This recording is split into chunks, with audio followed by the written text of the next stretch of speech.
मेरा नाम है Seep Pahuja and welcome to Unacademy. देखिए नीट 2023 की अब जोरों से तैयारी चल रही है। आखिरी के 20 दिन बचे हैं क्योंकि 20 दिन के बाद आ जाएगा 6 मई। 6 मई से अगले दिन ही आपका पेपर है, that is 7th of May NEET 2023 exam. I know सबके दिल की धड़कनें बहुत तेज हैं, डर लग रहा है, अंदर से लग रहा है कि यार होगा या नहीं होगा। मेहनत तो हमने करी है, हम कर भी रहे हैं और अगर पहले नहीं करी तो अब जी जान से और कर रहे हैं। लेकिन बेटा इस पूरी जर्नी में हो सकता है आप एक गलती कर रहे हैं, जिस गलती के चलते सिलेक्शन रुक सकता है और ये गलती पास में बहुत सारे बच्चे करके रिग्रेट कर चुके हैं। वो गलती ये है कि अभी भी आपका जो फोकस है वो सिलेबस कंप्लीशन पे। बहुत सारे बच्चे ऐसे हैं जिन्होंने अभी भी सिलेबस को कंप्लीट नहीं किया है, सिलेबस को कंप्लीट नहीं किया है और वो सोच रहे हैं कि पहले मैं सिलेबस को कंप्लीट कर लेता हूं, उसके बाद जाकर मैं कोई मॉक टेस्ट दूंगा, उसके बाद जाकर मैं कोई मॉक टेस्ट दूंगा। बेटा ये ब्लंडर है, this is the blunder that you are going to do.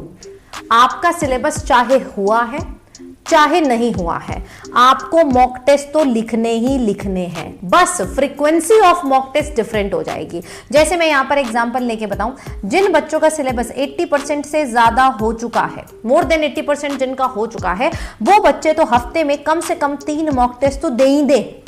Her alternate दे दीजिए बेटा। 80% से ज्यादा सिलेबस हो चुके हैं, आप मॉक टेस्ट देंगे, और जिनका 100% हो चुका है वो सिर्फ रिवाइज कर रहे हैं, वो हफ्ते में 5 फुल लेंथ मॉक टेस्ट देंगे। और जिन बच्चों का अभी सिलेबस लेस देन 50% हुआ है, लेस देन 40% अभी हुआ है, मतलब पहली बारी रिवीजन नहीं, अभी अच्छे से कर रहे हैं और अभी लेस देन 50% हुआ है, तो वो बच्चे कम से कम हफ्ते में 1 मॉक टेस्ट तो अभी भी जरूरत है।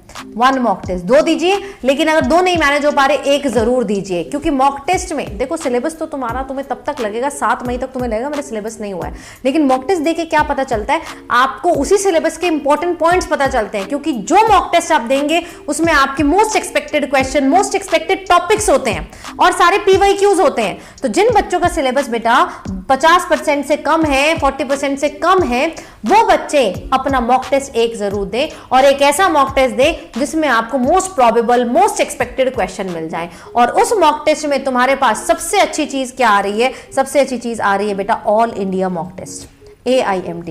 अब इसको देने वाले लाखों बच्चे हैं, हर हफ्ते टेस्ट होता है, संडे को होता है बिल्कुल नीट के समय, ताकि तुम अपनी थोड़ी पेपर अटेम्प्टिंग टेक्निक भी थोड़ी सीख पाओ। संडे को होगा बेटा, कल हो रहा है, यानी कि ये 2 बजे से लेकर 5:20 तक। क्या इसका कोई चार्ज है? नहीं, एब्सोल्युटली फ्री ऑफ कॉस्ट ये मॉक टेस्ट है।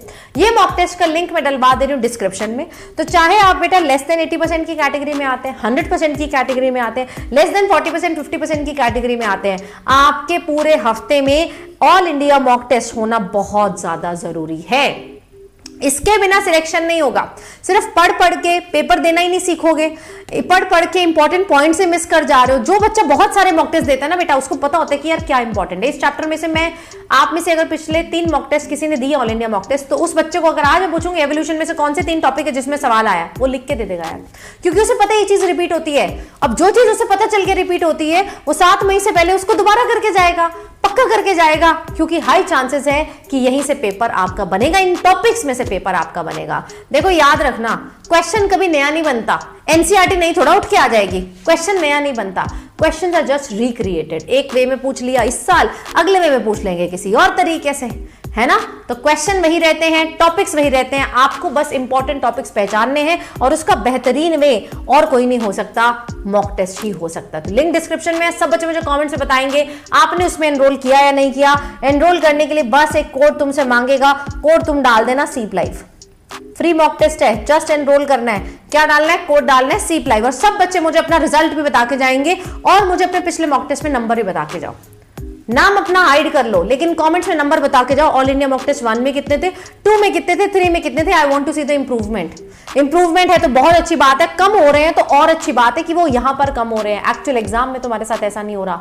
बहुत सारी चीजें ऐसी हैं जो हम मॉक टेस्ट से सीखते हैं कि यार टाइम कैसे मैनेज करना है, पहले फिजिक्स देना है, पहले बायो देना है, ये सब चीजों के लिए आपको ये देना एब्सोल्युटली इंपॉर्टेंट है। बाकी बेटा अपनी डेली क्लास तो चल रही है, एवरीडे बेटा सुबह 12 बजे क्लास होती है, जिसमें बायोलॉजी एंड गेम की सीरीज चला रही हूँ। फास्ट ट्रैक हम रिवीजन कर रहे हैं, इसमें पूरी बायो एक बार फिर से कवर कर रहे हैं। आपको कोई भी टॉपिक पुराना मेरा रिवाइज करना है, आप जाइए सीप पाहुजा लिंक ट्री पे, सब चीज वहां पर मिलेगी। सीप पाहुजा लिंक ट्री पे आप जाएंगे, everything you are going to get over there. Yes, everything you are going to get over there. तो कोई बच्चा ये मिस्टेक अगर कर रहा है तो ना करे, कल के मॉक टेस्ट में एनरोल कर लो और मुझे पुराने मॉक टेस्ट का रिजल्ट बताओ एंड बताओ बेटा कि मैंने एनरोल कर लिया है और मैं हर मॉक टेस्ट दूंगा ही दूंगा। ठीक है जी, चलिए तो मिलते हैं बेटा अगले सेशन में। Keep on working hard, I am really excited for your mock test. और अगले हफ्ते ना हम इस मॉक टेस्ट को यूट्यूब पे डिस्कस भी करेंगे। डो नॉट वरी कि पेपर हो गया निकाल दिया, नहीं, एनालिसिस होगा, मेरे साथ में होगा, मैं खुद आके बेटा ये मॉक टेस्ट को यहां पर डिस्कस करूंगी। ठीक है, thank you so much guys, take care. NEET is one of the